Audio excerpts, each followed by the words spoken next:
Veíamos recién cómo las constituciones de los distintos países del mundo, y la foto la voy a hacer ahora. Ahí está, muchas gracias. No, whisky todavía no. Con la Coca-Cola andamos bien. Veíamos recién cómo las constituciones de los distintos países del mundo habían ido dando recepción al derecho internacional. Vamos a ver ahora, ya aterrizando en el tema que da título a este curso, cómo las constituciones dan recepción no ya al derecho internacional público, sino al derecho internacional de los derechos humanos. Dentro de este rubro vamos a tratar luego el tema del control de convencionalidad. Pero era imposible hablar del control de convencionalidad si no hablábamos de todo lo que llevamos explicado hasta ahora. Porque si no pareciera que es un invento, que es una nueva doctrina, que es una generación espontánea cuando no lo es, cuando está arraigada en todo lo que llevamos.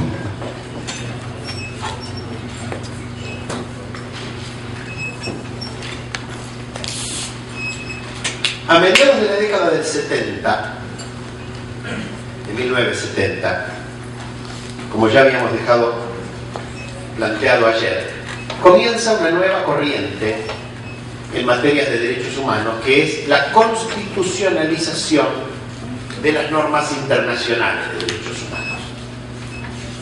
Es decir, aquello que en 1945 se había duplicado y había saltado del ámbito interno al ámbito internacional, dijimos, a partir de la década del 70 comienza a unificarse, porque las constituciones empiezan a hacer referencia a los instrumentos internacionales de derechos humanos. La primera fue la Constitución de Portugal de 1976, que junto con la española, que vamos a ver a continuación, son las dos que dieron origen a esta nueva corriente. Vamos a ir viendo cómo las constituciones de Iberoamérica, es decir, España, Portugal, más Latinoamérica, fueron receptando al derecho internacional de los derechos humanos y al mismo tiempo las vamos a ir clasificando en distintos grupos de acuerdo a cómo instrumentan esa recepción. La Constitución portuguesa empieza con una cláusula que es el artículo 16, en el cual se establece los derechos fundamentales proclamados en la Constitución. Fíjense que utiliza la palabra derechos fundamentales, como nosotros decíamos hace un rato. Proclamados en la Constitución no excluyen cualquiera otros que resulten de las leyes o de las normas aplicables del derecho internacional. ¿Qué quiere decir esto? Es lo que yo le llamo la postura o el mecanismo de la fuente colateral, es decir, junto con los derechos fundamentales van a estar los derechos humanos consagrados en los tratados. La fuente interna y la fuente internacional se unen para la defensa de los derechos de la persona humana. Repito, los derechos fundamentales proclamados en la Constitución no excluyen a otros consagrados por normas internacionales, para decirlo en términos más rápidos. La fuente internacional y la fuente interna de la mano es lo que yo denomino, insisto, el derecho internacional de los derechos humanos como fuente colateral de derechos en el ámbito interno. Y le agregan en el inciso 2 del mismo artículo: los preceptos constitucionales y legales relativos a derechos fundamentales deberán ser interpretados e integrados en armonía con la Declaración Universal de los Derechos del Hombre. Esta es una segunda manera de dar recepción al derecho internacional de los derechos humanos, que es la que yo denomino los derechos humanos como pauta interpretativa de los derechos fundamentales. Es decir, se recurre en este caso a la Declaración Universal, además de como fuente colateral, que era el inciso 1, como pauta interpretativa de los derechos de la Constitución. La doctrina española le denominó a esto la interpretación conforme, es decir, la interpretación de los derechos fundamentales conforme con los derechos humanos. Es una novedad, fue la primera Constitución que habló de este tema. Bastante hizo para ser la primera. Repito entonces, Constitución de Portugal 1976 nos deja dos enseñanzas, o plantea dos mecanismos distintos de dar recepción al derecho internacional de los derechos humanos. Primero, como fuente colateral de derechos, y segundo, como pauta interpretativa. La primera sirve para completar el sistema de derechos. Aquello que no lo tengo en la Constitución lo busco en los tratados internacionales. Las dos fuentes sirven, se suman. Lo segundo sirve para perfeccionar al derecho interno, interpretándolo de conformidad con el derecho internacional de los derechos humanos. Y la Constitución portuguesa tiene una norma muy linda ahí, cuando dice, una palabrita muy linda, donde dice: los derechos fundamentales deberán ser interpretados e integrados.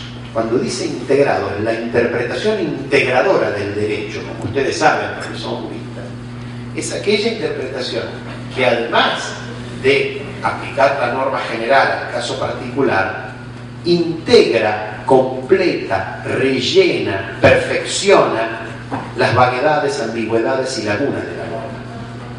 La integración de una norma es completar a la norma. Es muy rica la palabra que utiliza la Constitución portuguesa. Deberán ser interpretados e integrados de conformidad con la Declaración Universal. Lamentablemente ahí se equivocaron un poquito porque se refirieron solamente a la Declaración Universal. Podrían haber sido un poco más dadivosos, ¿no? Y haber nombrado otros tratados. Pero bueno, fue la primera, no le podemos pedir más. Bastante hicieron. La Constitución española, yo voy a hacer, digamos, voy a saltear la parte jurisprudencial en la mayoría de los países. Aquel que le interese conocer la jurisprudencia de cada uno de estos países aplicando estas normas, lo remito al libro que está por ahí, que se llama El bloque de constitucionalidad, donde lo analizo. No nos da el tiempo y tampoco hace falta entrar al análisis de cada una de las jurisprudencias de cada uno de los países. Sí en algunos casos porque tiene particularidades, pero no en todos. Pasamos a la española. La Constitución española es de 1978, Constitución que se dictó después de la caída del franquismo. Entra en vigor el 1 de enero del 79. Y en el artículo 10.2 establece: las normas relativas a los derechos fundamentales y a las libertades que la Constitución reconoce se interpretarán de conformidad con la Declaración Universal y los tratados internacionales sobre las mismas materias, o sea, sobre derechos humanos. Fíjense que es bastante más pobre que la fórmula portuguesa. No contiene el carácter de fuente colateral y no habla de la interpretación e integración, sino que dice solamente que los derechos fundamentales que la Constitución reconoce, o sea, no otros, no permite agregar la Constitución española.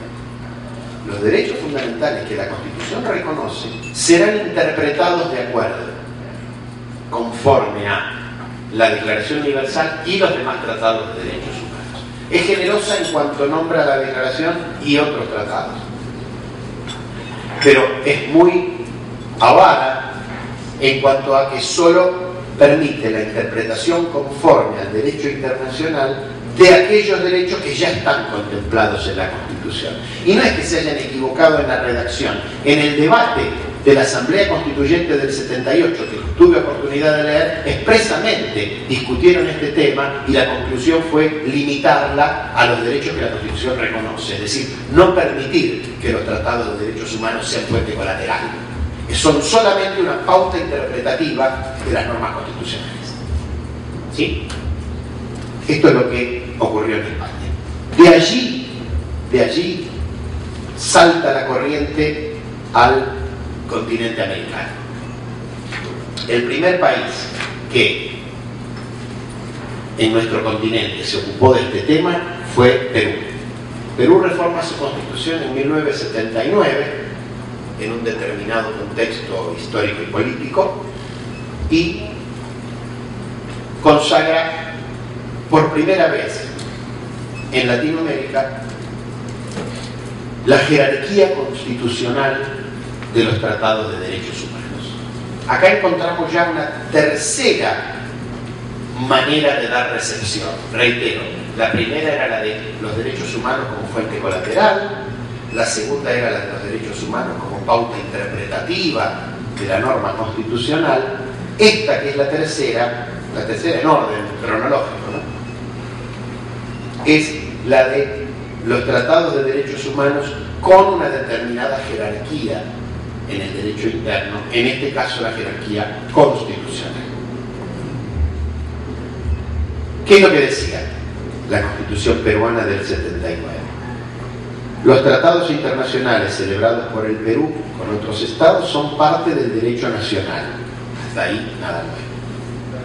Y en el 105 dice: los preceptos contenidos en los tratados relativos a derechos humanos tienen jerarquía constitucional. No pueden ser modificados sino por el procedimiento que rige para la reforma constitucional. Vamos despacito. En primer lugar, fíjense que no dice los tratados de derechos humanos, dice los preceptos contenidos en los tratados de derechos humanos. Es decir, se tomaron la precaución de expresar lo siguiente: no es el tratado, no es el continente el que va a tener jerarquía constitucional, sino el contenido, los preceptos contenidos en los tratados. Está muy bien redactado. En nuestro país, por ejemplo, dijeron los tratados tienen jerarquía constitucional, lo cual llama a veces a confusión. Los peruanos dijeron más inteligentemente: los preceptos contenidos en los tratados van a tener jerarquía constitucional. Y le agregaron una cuarta manera dentro de la lista que estamos elaborando de dar recepción al derecho internacional, que es el de reconocerle rigidez al derecho internacional de los derechos humanos. Porque fíjense cómo dice: los tratados, esos preceptos contenidos en los tratados, no podrán ser modificados sino por el procedimiento que rige para la reforma constitucional. Acá hay un pequeño error terminológico, porque en realidad esos preceptos contenidos en esos tratados no podían ser modificados unilateralmente por el Perú, sino que solo podían ser modificados por los mismos estados que son parte de ese tratado. ¿Se entiende? Un solo país no puede modificar un tratado. Pero más allá del problema lexical, del problema del léxico, lo interesante es que para Perú, si se reformara el Tratado de Derechos Humanos, que para ellos tiene jerarquía constitucional según esta Constitución, que ya no está vigente, el procedimiento necesario para sancionar esa reforma es el mismo que rige para la reforma constitucional. Es decir, le dan al Tratado de Derechos Humanos la misma jerarquía y la misma rigidez que tiene la Constitución. Ustedes saben que las constituciones generalmente son rígidas, es decir, no pueden ser modificadas sino a través de un procedimiento especial. No son modificadas por una ley del Congreso. Hay algún procedimiento agravado en el 99% de los países para reformar la Constitución. Más o menos agravado según el país, pero siempre hay un procedimiento distinto del procedimiento legislativo común. Entonces Perú dijo: si quieren reformar los tratados, van a tener que seguir el mismo procedimiento de la reforma constitucional. Le dio mayor rigidez a los tratados de derechos humanos. Lamentablemente, en Perú, un cambio histórico y político que ocurrió llevó a que en 1993, bajo el gobierno de Fujimori, se sancionara una nueva constitución. Y todo lo que se había avanzado en la constitución de 1979 quedó borrado por la Constitución de 1993, que apenas incluye una cláusula transitoria, como si los derechos humanos fueran una cuestión transitoria, ¿no? En una cláusula transitoria, la cuarta, incluyeron la siguiente norma: las normas relativas a los derechos y libertades que la Constitución reconoce se interpretan de conformidad con la Declaración Universal y los demás tratados. Es decir, copiaron la fórmula española.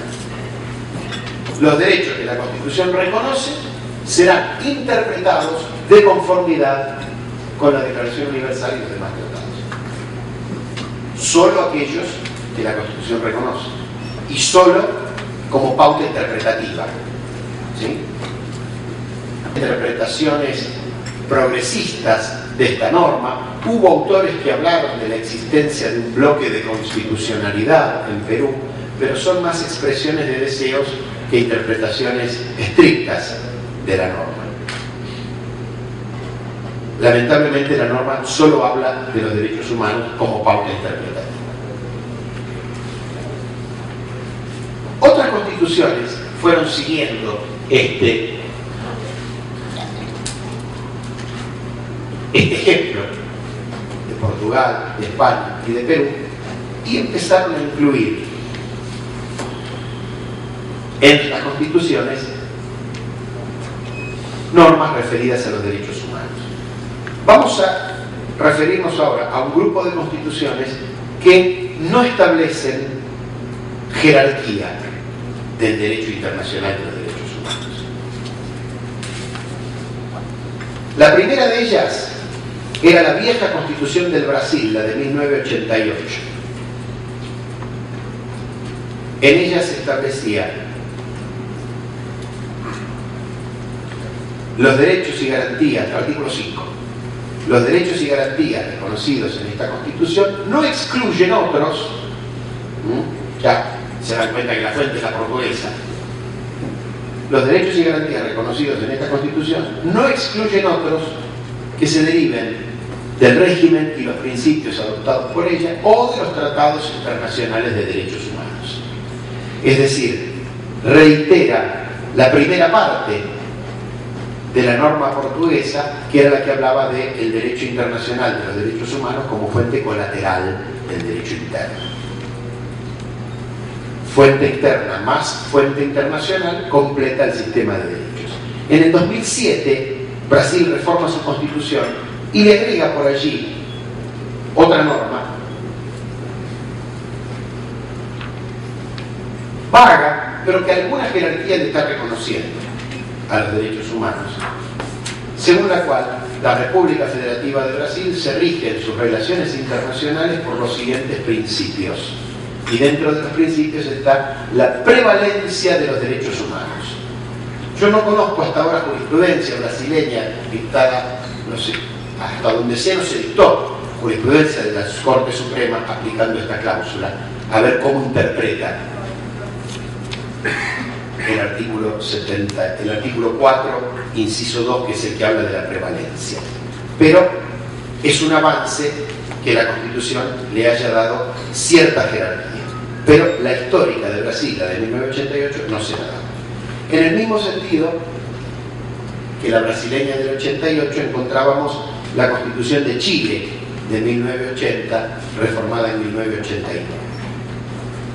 La Constitución de Chile tampoco le reconocía ninguna jerarquía al derecho internacional de los derechos humanos, sino que establecía que es deber, en el artículo 50, es deber de los órganos del Estado respetar y promover tales derechos, se refiere a los derechos humanos, garantizados por esta Constitución, así como por los tratados internacionales ratificados por Chile.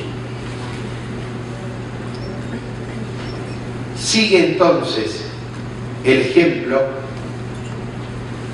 de la Constitución portuguesa de reconocer a los tratados de derechos humanos como fuente colateral sumada a la fuente interna. La Constitución del Paraguay de 1992 va en el mismo sentido, ya que establece también la doble fuente y agrega el tema de la rigidez que habíamos visto en la peruana del 79, porque en el artículo 142 la Constitución paraguaya establece: los tratados internacionales relativos a derechos humanos no podrán ser denunciados sino por los procedimientos que rigen para la enmienda de esta Constitución. Es decir, si el Estado quiere liberarse de un compromiso internacional en materia de derechos humanos, denunciando al Tratado de Derechos Humanos, va a tener que seguir el mismo mecanismo que rige para la reforma de la Constitución.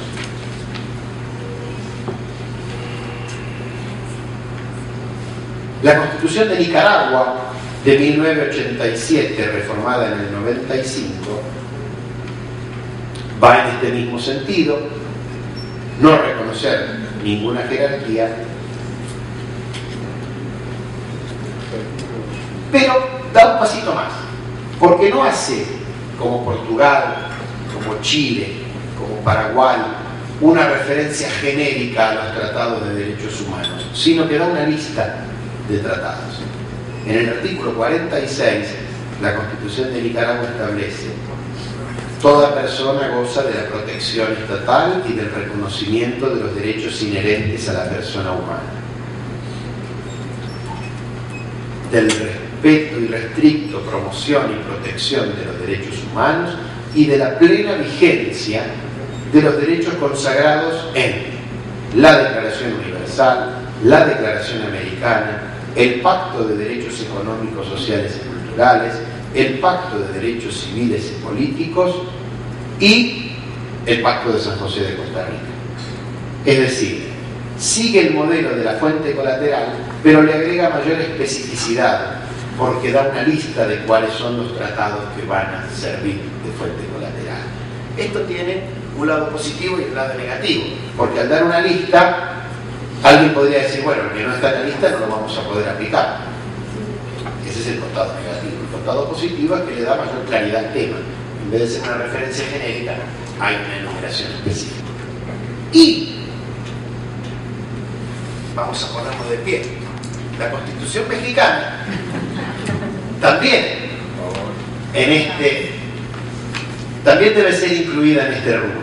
Luego de la reforma de junio de este año, el artículo 1 establece que en los Estados Unidos mexicanos todas las personas gozarán de los derechos humanos reconocidos en esta Constitución y en los tratados internacionales que el Estado mexicano sea parte, así como de las garantías para su protección, bla, bla, bla, bla.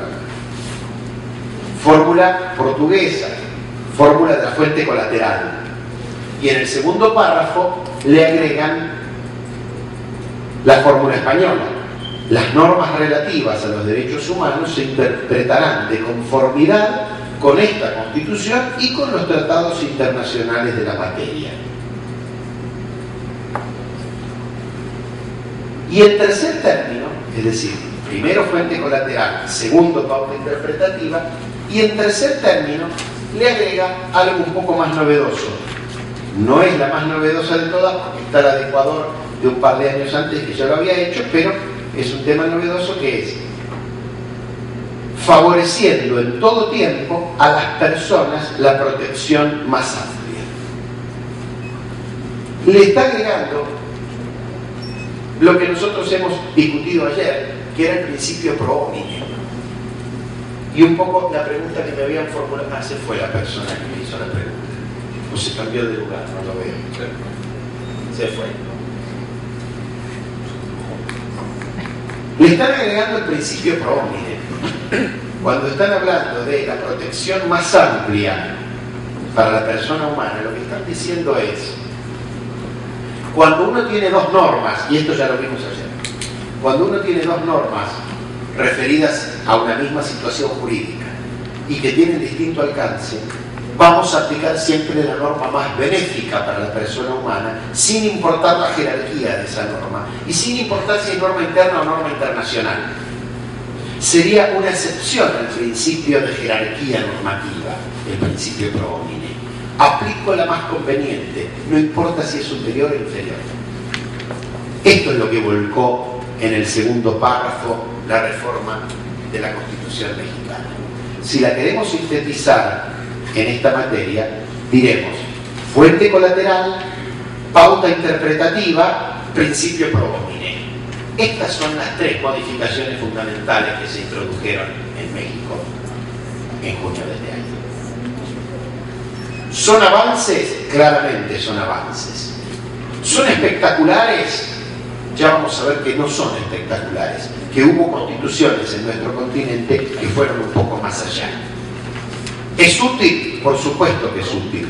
Despeja todo tipo de dudas respecto de la aplicación directa del derecho internacional de los derechos humanos en el ámbito interno y de la obligatoriedad que tienen todos los órganos estatales de aplicar esas normas internacionales, porque en el tercer párrafo lo dice en forma expresa: todas las autoridades en el ámbito de sus competencias tienen obligación de promover, respetar, proteger y garantizar los derechos humanos. Como si hiciera falta decirlo. Ya con lo primero no hacía falta decir esto, dicho esto con todo respeto hacia los constituyentes mexicanos de junio de este año. Si los derechos humanos son fuente colateral junto con el derecho interno, es obvio que todas las autoridades están obligadas a aplicar esas normas. Pero está bien que se agregue. Lo obvio no quiere decir que esté mal. Refuerza, agrega, suma. Está bien. A continuación vamos a ver otro grupo de constituciones. Y ustedes dirán, ¿por qué nos marea con tantas constituciones? Ya van a ver. Ya van a ver. Esto es como una película, ¿no? Que hay que ir creando el suspenso para que después al final siempre gane el bueno. Pero eso pasa en la película, ¿no? A continuación vamos a ver otro grupo de constituciones que adopta soluciones distintas.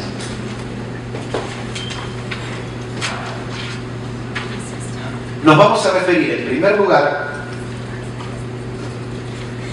a aquellas constituciones que establecen una determinada jerarquía para el derecho internacional de los derechos humanos, pero que lamentablemente sus tribunales nacionales han desconocido esa jerarquía.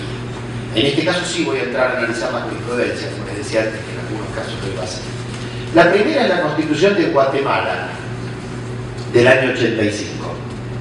Su artículo 46 reza lo siguiente: se establece el principio general de que en materia de derechos humanos, los tratados y convenciones aceptados y ratificados por Guatemala tienen preeminencia sobre el derecho interno. Tienen preeminencia sobre el derecho interno. La norma no es del todo feliz, porque al decir preeminencia sobre el derecho interno no queda muy claro si es sobre todo el derecho interno, incluida la Constitución, o sobre el derecho que está por debajo de la Constitución, nada más. Frente a estas dos interpretaciones posibles, lamentablemente, la Corte de Constitucionalidad de este país, en el año 96, dictó un fallo según el cual, en presencia de un eventual conflicto entre normas ordinarias del orden interno y los tratados y convenios sobre derechos humanos, prevalecerían estos últimos. Pero, como ya se dijo, no son parámetros de constitucionalidad. ¿Qué quiere decir esto? Si hay conflicto entre normas ordinarias de derecho interno y los tratados de derechos humanos, prevalecen estos. Pero estos no son parámetros de constitucionalidad. Es decir, la norma interna contraria al Tratado Internacional de Derechos Humanos no puede ser declarada inconstitucional. ¿Se entiende? No, yo tampoco. Tienen un sistema concentrado de control de constitucionalidad. Entonces, hicieron una especie de dicotomía. Si la norma viola la Constitución, la declaro inconstitucional. Y como es un sistema concentrado de control de constitucionalidad, la norma queda derogada.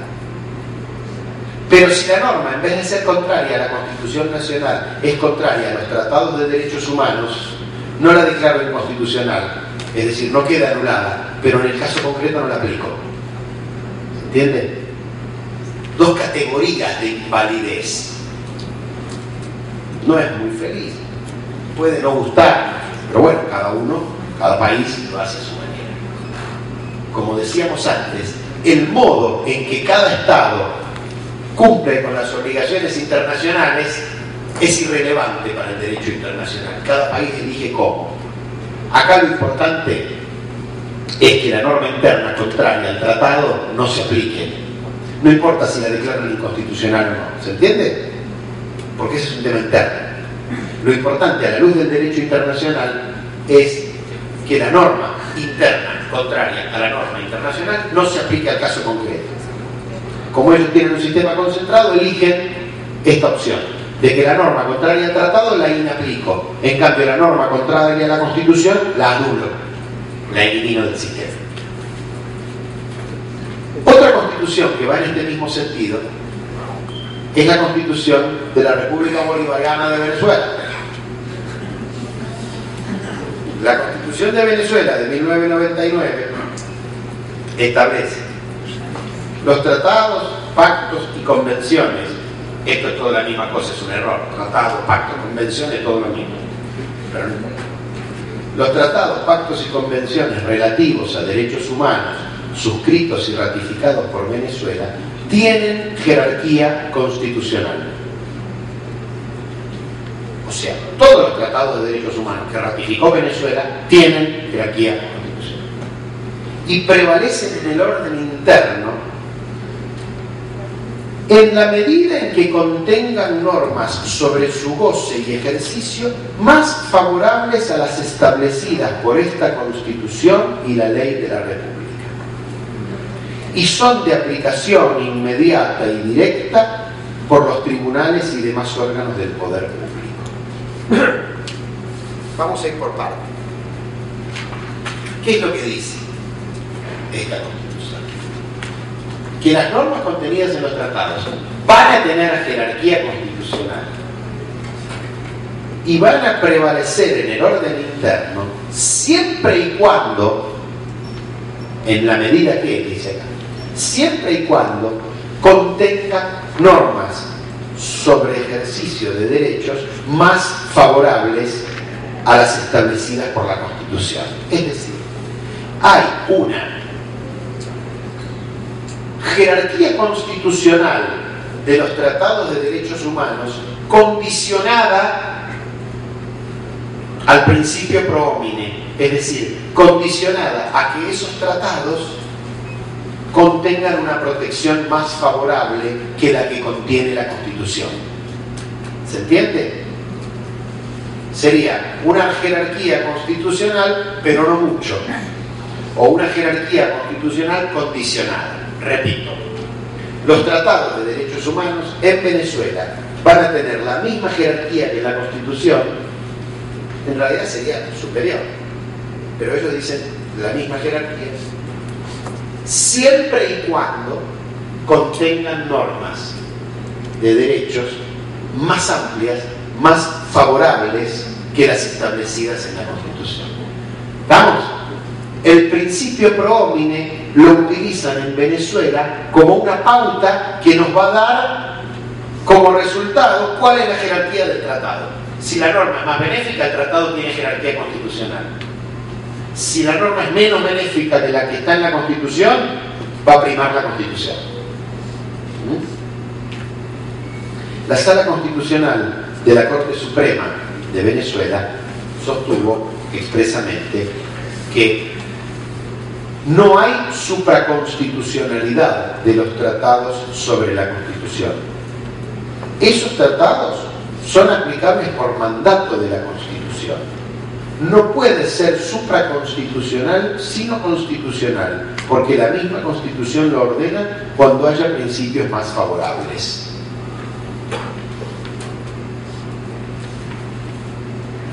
Pero esos tratados son aplicables en cuanto a la substancialidad y no respecto a lo procesal o adjetivo, porque ello sería renunciar a la soberanía. Tales tratados forman parte del sistema constitucional venezolano por voluntad de la Constitución, repite la misma idea. Es decir, la jurisprudencia venezolana pudo haber hecho una interpretación extensiva de esta norma y decir que los tratados de derechos humanos siempre tienen la misma jerarquía que la Constitución. Hacer una interpretación extensiva significa agrandar un poquito lo que dice la norma. Decidieron no hacerlo. La jurisprudencia venezolana fue en esto más cauta y dijo, no, mire, solo van a tener jerarquía constitucional cuando mejoren lo que dice la Constitución, pero no en otro caso. ¿Vamos bien hasta aquí? Ecuador modifica su Constitución en 2008, hace apenas 3 años, y le agrega normas que no estaban en la Constitución de 1988, interesantes. Una, que es similar a la mexicana: los derechos y garantías establecidos en la Constitución y en los instrumentos internacionales de derechos humanos serán de directa e inmediata aplicación por y ante cualquier servidor o servidora público, administrativo, judicial, de oficio o a petición de pago. También incluyen la cláusula de fuente colateral cuando dicen: el reconocimiento de los derechos y garantías establecidos en la Constitución y en los instrumentos internacionales, o sea, la doble fuente, no excluirá los demás derechos derivados de la dignidad de la persona, etcétera, etcétera. En el artículo 417 establece: los tratados ratificados por el Ecuador se sujetarán a lo establecido en la Constitución, los tratados en general, pero los de derechos humanos, en relación a los tratados de derechos humanos, se aplicarán los principios pro ser humano, pro homine, de no restricción de derechos, de aplicabilidad directa y de cláusula abierta establecidos en esta Constitución. Fíjense entonces que le agrega el principio de fuente colateral, le agrega la aplicación directa de los tratados de derechos humanos, le agrega el principio pro homine y reitera en otra norma, que es el 424, que la Constitución y los tratados de derechos humanos que reconozcan derechos más favorables a los contenidos en la Constitución prevalecerán sobre cualquier otra norma jurídica o acto del poder público. Es decir, en la medida en que los tratados de derechos humanos tengan normas más favorables, les reconoce la misma jerarquía que la Constitución y van a prevalecer sobre toda otra norma. Similar a lo de Venezuela. Ecuador, Venezuela andan cerca ideológicamente. ¿Qué otro país anda cerca en ese mismo sentido? Bolivia. Chávez, Correa, Evo Morales.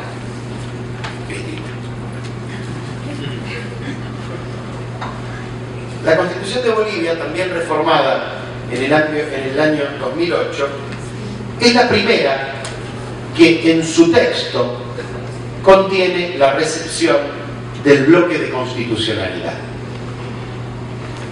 Luego vamos a ver cómo se origina el tema del bloque de constitucionalidad, pero ahora me voy a referir a la Constitución boliviana porque entra dentro de este grupo de constituciones que reconocen jerarquía al derecho internacional de los derechos humanos.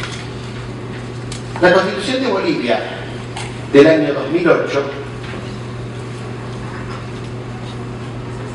establece que los tratados y convenios de derechos humanos prevalecen en el orden interno. Parece Guatemala.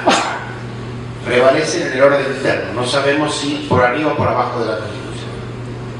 Pero en el 256 agrega: los tratados de derechos humanos que declaran derechos más favorables a los contenidos en la Constitución se aplicarán de manera preferente sobre esta, Fíjense que avanza un poquito más respecto de lo que había hecho Venezuela y de lo que había hecho Ecuador. Dice que los tratados de derechos humanos, que dan una protección más amplia, van a tener preferencia sobre la Constitución, mientras que Venezuela y Ecuador decían que iban a tener la misma jerarquía que la Constitución. Es decir, aplicación del principio pro homine, no ya como una pauta que nos va a dar como resultado la jerarquía constitucional del tratado, sino como una pauta que nos va a dar la jerarquía supraconstitucional del tratado. Y en el 410 establece: el bloque de constitucionalidad está integrado por los tratados y convenios internacionales en materia de derechos humanos y las normas de derecho comunitario ratificados por el país. La aplicación de las normas jurídicas se regirá por la siguiente jerarquía, de acuerdo a las competencias de las entidades territoriales. Primero, Constitución Política del Estado. Segundo, Tratados de Derechos Humanos. Fíjense qué intríngulis que arma, ¿no? Qué complicado. Porque cuando habla de la jerarquía en general, pone primero a la Constitución y segundo a los Tratados de Derechos Humanos. Ahora, cuando hay aplicación del principio pro homine, los tratados saltan por arriba de la Constitución, los de derechos humanos. Complicado el sistema. Bolivia 2008, etc. Terminamos con este grupo de constituciones que hablan de jerarquía y que su jurisprudencia la limita o que el propio texto la condiciona, donde hay una mayor coincidencia entre lo que dice la Constitución y lo que dice su jurisprudencia. En este grupo vamos a incluir a Colombia y a la Argentina. La Constitución colombiana del año 91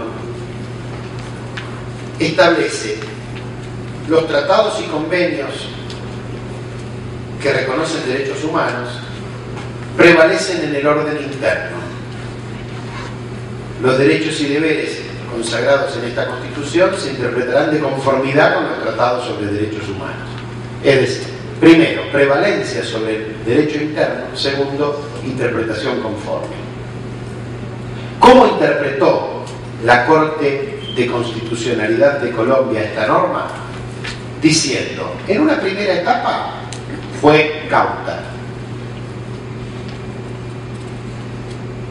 declarando la inconstitucionalidad de algunos tratados que se oponían a la Constitución.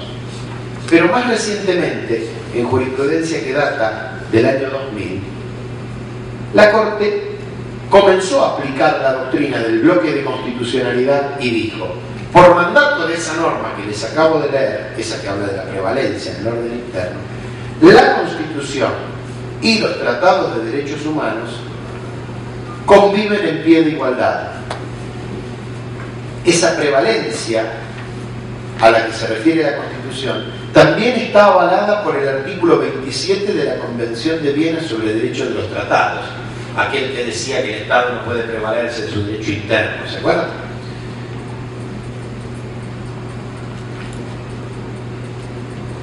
Por lo tanto, Constitución y tratados se encuentran inmersos dentro del bloque de constitucionalidad. Y define el bloque de constitucionalidad como aquellas normas y principios que, sin aparecer formalmente en el articulado del texto constitucional, son utilizados como parámetros para el control de constitucionalidad de las leyes. Es decir, en Colombia, con una norma que hablaba de la prevalencia sobre el derecho interno, la Corte de Constitucionalidad llegó a la conclusión de que los tratados de derechos humanos y la Constitución se encuentran en pie de igualdad y de que ambas fuentes son parámetros de constitucionalidad. Por lo tanto, los jueces colombianos van a poder declarar la inconstitucionalidad de normas por ser contrarias a los tratados de derechos humanos. ¿Sí?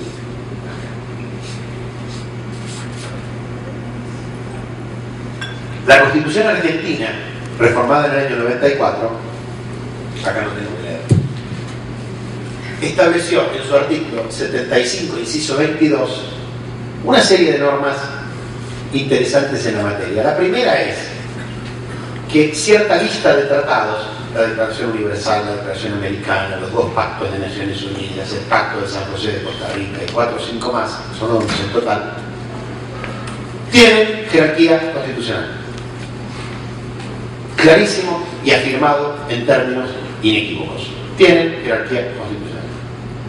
Y le agrega, son complementarios de los derechos en ella reconocidos. Es decir, el carácter de fuente colateral. No hay duda, de acuerdo al texto de la Constitución, que en Argentina esos 11 tratados, más algunos que el Congreso luego pudo elevar a la jerarquía constitucional, porque está abierto el tema ese, y el Congreso, con una mayoría calificada, puede agregar nuevos tratados a esa lista. Esos 11, más los 2 que el Congreso elevó luego, tienen la misma jerarquía que la Constitución, desde el año 94. Hubo primero una corriente doctrinaria, encabezada por el maestro Germán Vidal Campos, que fue el principal constitucionalista argentino, que habló de la doctrina del bloque de constitucionalidad, importándola del derecho francés, que se aplicaba a algo distinto, pero similar en alguna medida, hasta que luego la jurisprudencia de la Corte Suprema Argentina, a partir del año 2000, empezó a reconocer la existencia del bloque de constitucionalidad. Se denomina así a este conjunto de normas internacionales e internas, normas del derecho internacional de los derechos humanos y normas constitucionales, que en conjunto encabezan la pirámide jurídica del derecho positivo de ese país y sirven en conjunto también para ejercer el control de constitucionalidad de normas de inferior jerarquía. Entonces, en Argentina y en Colombia tenemos este fenómeno. La norma constitucional y la jurisprudencia del máximo órgano de aplicación van de la mano, y en ambos casos se reconoce el bloque de constitucionalidad, es decir, la máxima jerarquía de la Constitución más los tratados de derechos humanos. ¿Vamos bien hasta acá? Pero también hay otro grupo de constituciones, ya con esto voy cerrando la enumeración, voy cerrando la enumeración de la Constitución. Hay otro grupo de constituciones que con fórmulas normativas más pobres, más escuetas, menos expresivas, llegaron a través de la jurisprudencia a darle jerarquía constitucional a los tratados de derechos humanos. Es decir, cuando se quiere, se puede. En Costa Rica, el artículo 7 de la Constitución, que data de 1949, no es una Constitución moderna, establece los tratados públicos, convenios internacionales y los concordatos tendrán desde su promulgación autoridad superior a las leyes. Es decir, una fórmula bastante pobre, que los tratados en general, no hablan de los derechos humanos, tienen jerarquía supralegal pero infraconstitucional. Luego hay una ley de la jurisdicción constitucional, es decir, una norma que ni siquiera tiene rango constitucional, una ley de la jurisdicción constitucional que en referencia al habeas corpus dice: toda persona tiene derecho al recurso de habeas corpus para garantizar su libertad e integridad personales y al recurso de amparo para mantener o restablecer el goce de los otros derechos consagrados en esta Constitución o establecidos en los instrumentos internacionales de derechos humanos. Fíjense que aquí tenemos no una Constitución, sino una ley que habla de la fuente colateral, ¿no? El habeas corpus y el amparo sirven como control de los derechos que están en la Constitución y en los tratados. ¿Qué dijo la Sala Constitucional de la Corte Suprema?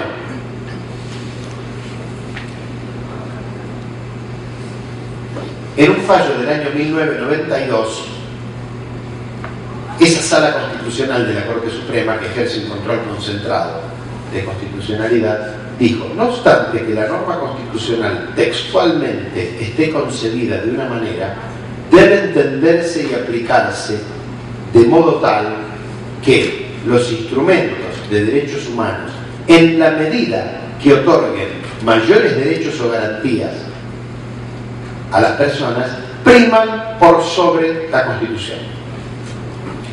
Es decir, con una interpretación extensiva de esas normas que son tan pobres allá en Costa Rica, la Sala Constitucional de la Corte Suprema dijo que por aplicación del principio pro homine, que no lo tienen en su derecho interno, sino que lo trajeron del derecho internacional, por aplicación del principio pro homine, cuando las normas de los tratados dan una protección más amplia, priman por sobre la Constitución.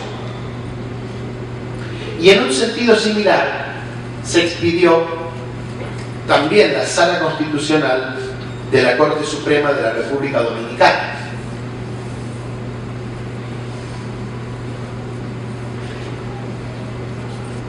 El artículo 3 de la Constitución Dominicana establece que ese país reconoce y aplica las normas de derecho internacional en la medida en que sus poderes públicos la hayan adoptado.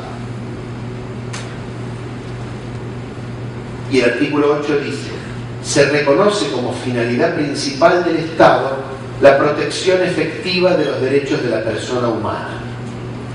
Fíjense que no dice prácticamente nada.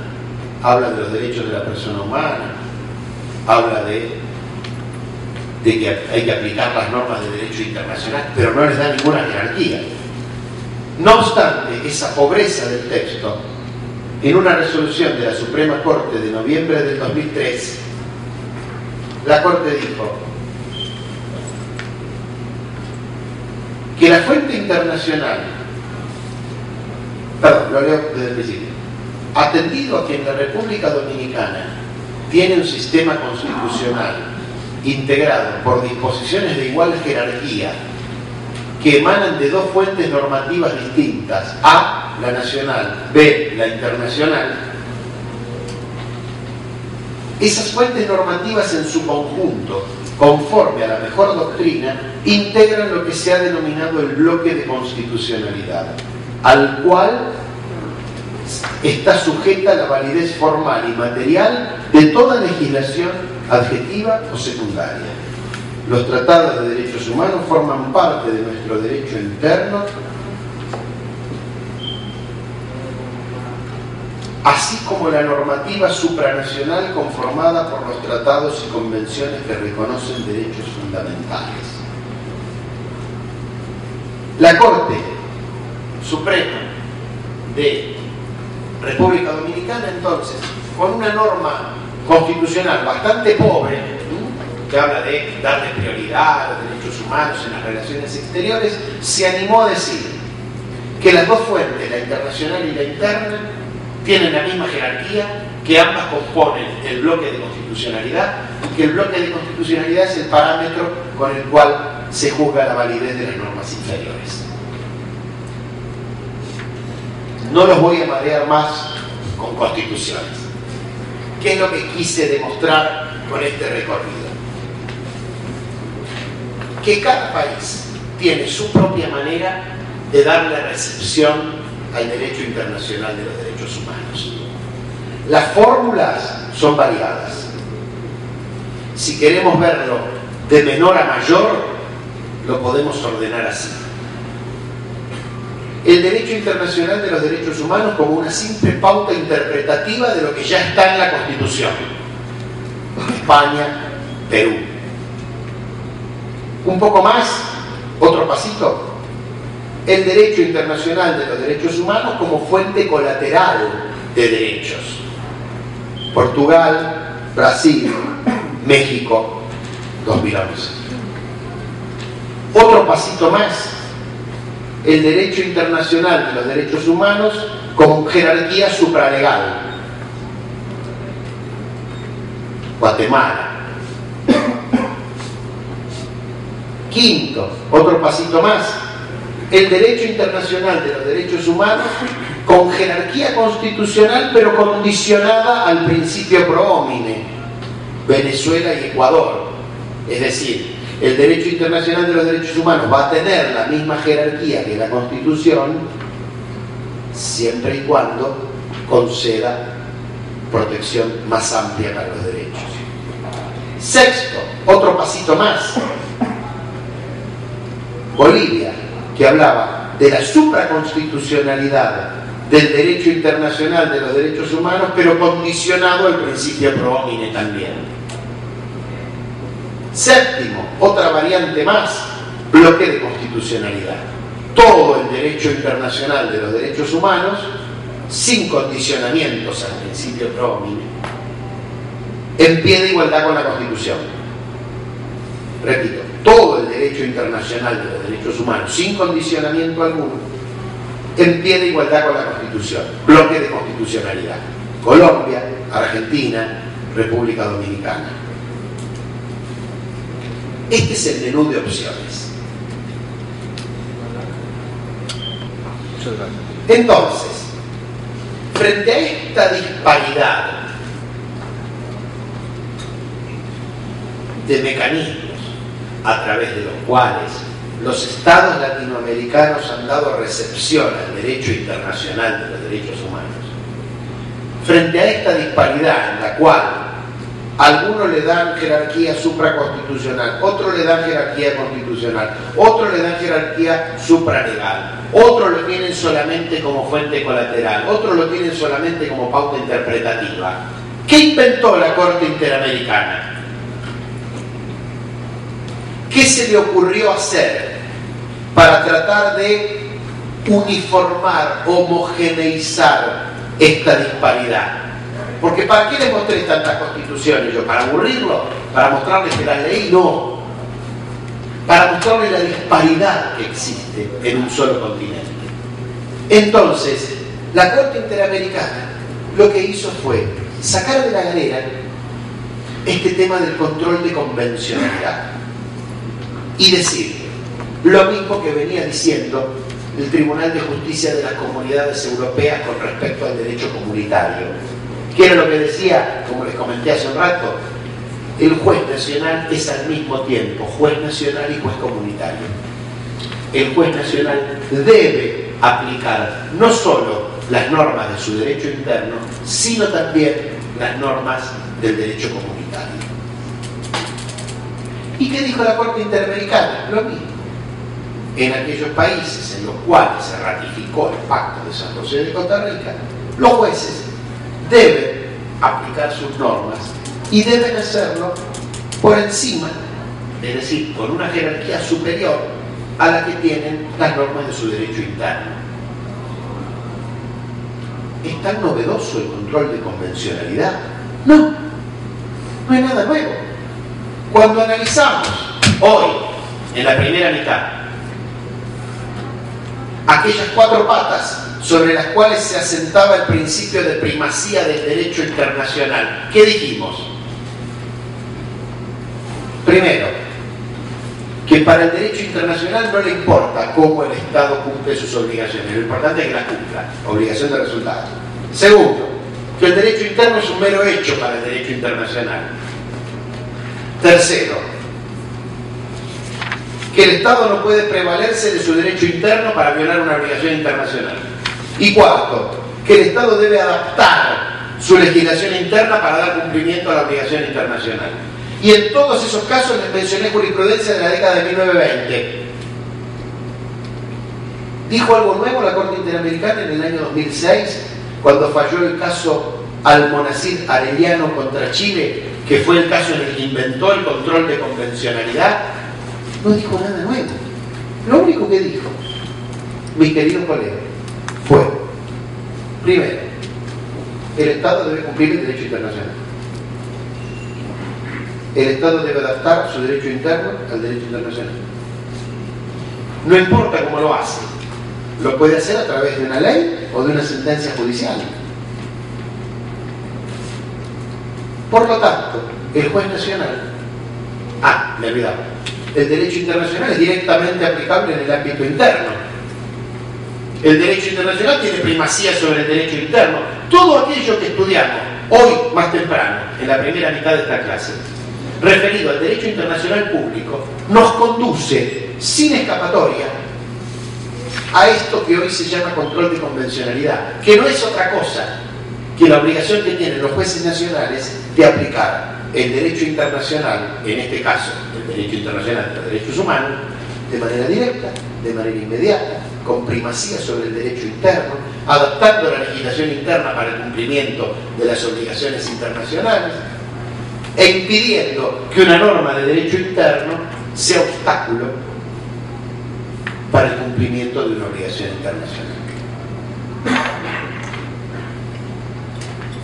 Ese es el famoso control de convencionalidad.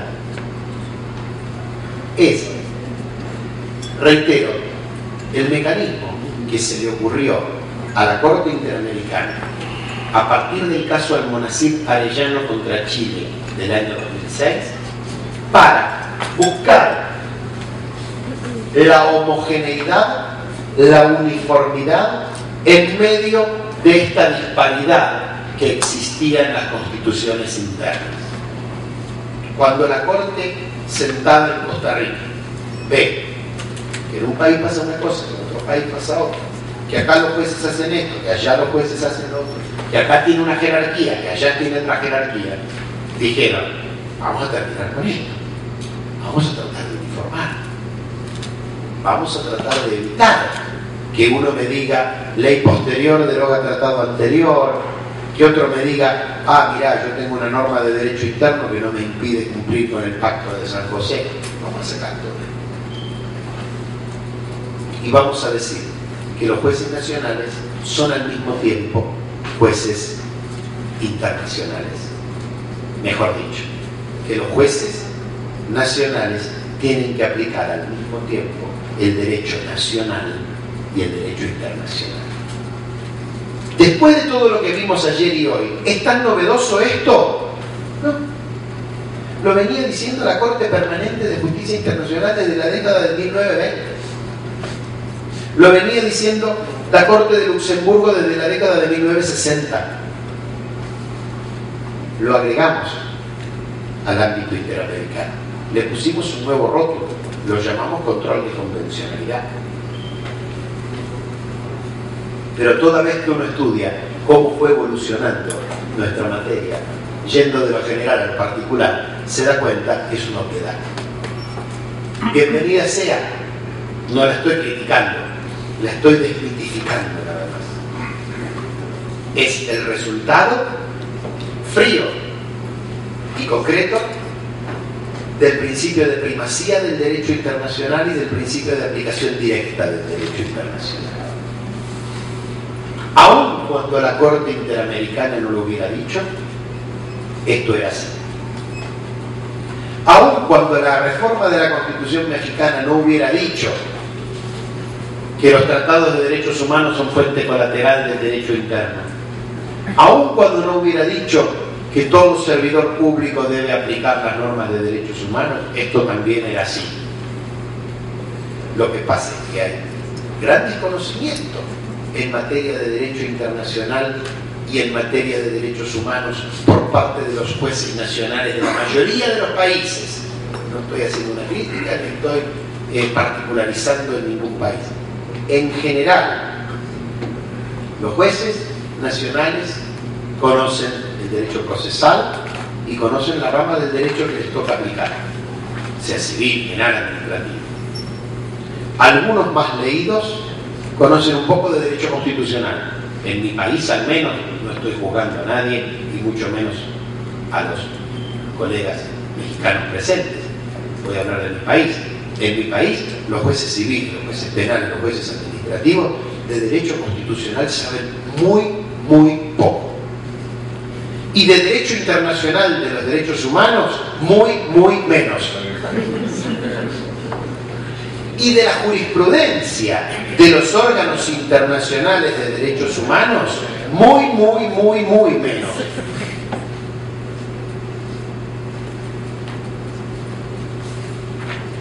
Yo lo comprendo, es mucho lo que hay que estudiar. Hay que saber mucho derecho procesal para conducir el proceso. Hay que saber mucho derecho civil o penal con toda la jurisprudencia de las cámaras de apelación y de la Corte Suprema. Hay que saber derecho constitucional con la jurisprudencia de la Corte Suprema. Y hay que saber derecho internacional de los derechos humanos con la jurisprudencia de la Corte Interamericana. Es mucho. Lo reconozco, lo sabemos, lo debemos tener en cuenta. No se puede pedir más, al mismo tiempo tienen que despachar 10.000 causas por mes, ¿no? Además de estudiar. Con lo cual, están más que disculpados. Pero la Corte Interamericana se vio obligada a crear esta nueva doctrina del control de convencionalidad para buscar la uniformidad dentro de la disparidad.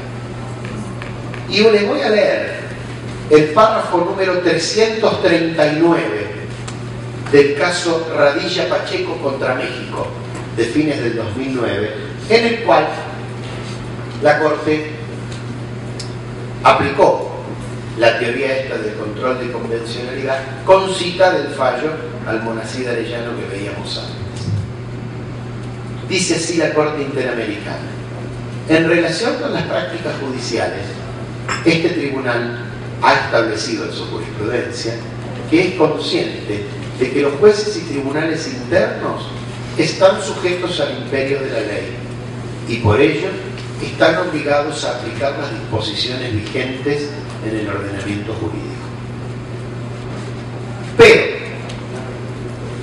cuando un Estado ha ratificado un tratado internacional, sus jueces, como parte del aparato del Estado, también están sometidos a ella, lo que les obliga a velar porque los efectos de las disposiciones de la Convención no se vean mermados por la aplicación de leyes contrarias a su objeto y fin, las cuales desde un inicio carecen de efectos jurídicos. En otras palabras, el Poder Judicial debe ejercer un control de convencionalidad ex officio, entre las normas internas y la Convención Americana, evidentemente en el marco de sus respectivas competencias y de las regulaciones procesales correspondientes. En esta tarea, el Poder Judicial debe tener en cuenta no solo el tratado, sino también la interpretación que del mismo ha hecho la Corte Interamericana, intérprete última de la Convención Americana. Entonces, la Corte empieza reconociendo que los jueces están sometidos al imperio de la ley. Y luego dice, pero ojo, que cuando el Estado ratificó un tratado, ese tratado también es ley en el derecho interno. Por lo tanto, como el juez es un órgano del Estado, el juez está obligado a hacer el enforcement, lo que los americanos llaman la ejecución de esas obligaciones internacionales. Por lo tanto, si encuentran que alguna norma interna se contrapone con esas obligaciones internacionales, van a tener que dejar de aplicarla. Acá habla de que pierden validez. Y aclara, eso es lo que se llama control de convencionalidad. Y debe ser ejercido de oficio, dice. Esta mañana en una conferencia que di frente a alumnos en la Universidad Autónoma me preguntaban, ¿y puede ser de oficio el control de convencionalidad? Inteligente la chica que lo preguntó. La Corte Interamericana expresamente dijo que puede ser de oficio. Y le agregó, por último, no solo debe aplicar el tratado, sino también la jurisprudencia de esta Corte Interamericana en las ocasiones en que aplicó ese tratado. Entonces, cada día es más lo que tenemos que estudiar, mis queridos colegas, tanto aquellos que ejercemos la abogacía de un lado del mostrador como los que la ejercemos del otro lado del mostrador, es decir, abogados, jueces, fiscales, procuradores, defensores de estudiantes. Y cada vez hay que estudiar más derecho público para complementar al derecho privado, porque todo juicio de cualquier materia puede terminar en una demanda internacional por violación de algún tratado de derechos humanos. Y ahí es donde vamos a tener que saber del tratado y de la jurisprudencia de la Corte Interamericana. El control de convencionalidad, entonces, no agrega nada nuevo a lo que ya existía en el derecho internacional público. La aplicación directa, la primacía, el no invocar normas de derecho interno para incumplir obligaciones internacionales. Todo ya estaba dicho. Todo ya estaba dicho. El hecho de que el juez es un órgano del Estado y que puede comprometer la responsabilidad internacional es tan viejo como el derecho internacional. En la teoría tradicional de la responsabilidad internacional ya se decía que cualquier órgano del Estado puede comprometer la responsabilidad internacional y de que todos los órganos del Estado deben respetar las obligaciones que el Estado asumió internacionalmente. No es nada nuevo. El juez es un engranaje más del aparato del Estado y por lo tanto también debe velar por la aplicación de los tratados internacionales y debe velar por el hecho de que el Estado cumpla con sus compromisos internacionales.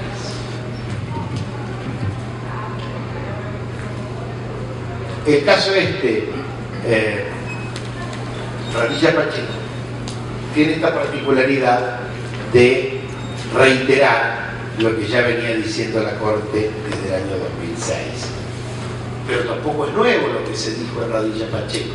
Ya estaba dicho casi con las mismas palabras en el caso de Chile del año 2006. Ahora nos tocó de cerca, claro, ahora vino para la parte norte de América Central. Pero lo que venía diciendo ya estaba dicho. Estimados colegas, nada más que agradecerles la presencia, el aguante, el haber estado durante estas 8 horas sentados ahí, el interés con que participaron, las preguntas interesantes que formularon